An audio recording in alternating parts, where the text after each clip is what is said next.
Brad, Jack Conrad. Okay, tell me, what do you like about this character? Do you relate to him in any way? And what have you learned from him? Yeah, Jack Conrad is kind of at the top of his game in the silent movie era. So there were definitely, there was some. He's really fired up about where film is going and storytelling, and so there were things in our industry or experiences that we could relate to. But what I love about the film is that we're following several characters who all intersect and cross and crash into each other and then go off on their own way, and this film is so big and it holds all of that. So that for me is the most exciting. What about Lady Faye? How would you describe her?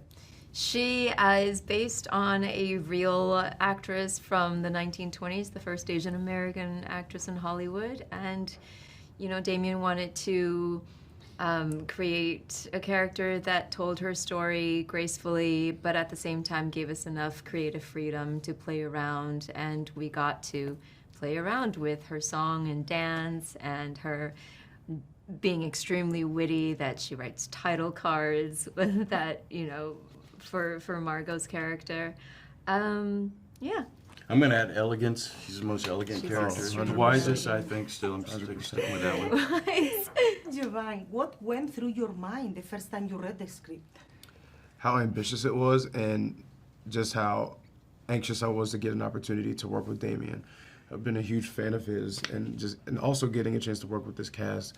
It was weird because I auditioned for it, and then the pandemic hit, and I didn't hear anything. And as an actor, when you're auditioning, you just got to do it and put yourself out there and forget about it. So getting that call back that I was gonna get to join these artists here. How much later was it? It was like a year.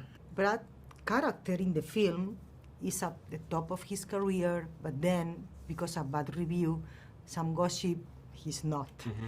Do you think the movie reflects what happens in Hollywood even now?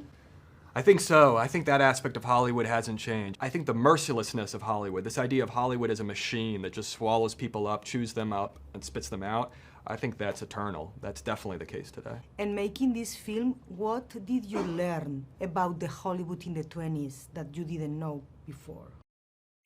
I had no idea just how insane people were in this era. I think I had this idea in my head that, the roaring 20s, old Hollywood, it was, they had a few drinks, but it was mostly elegant, and glamorous. And I mean, the drug use, the sexual debauchery, the freedom, the wildness, the recklessness, the dangerousness of what they were doing. I mean, it was just a sort of unhinged approach to living and to making art that both shocked me, inspired me, horrified me, appalled me. I mean, everything. And I wanted to put that all on screen and hopefully share that feeling with audiences.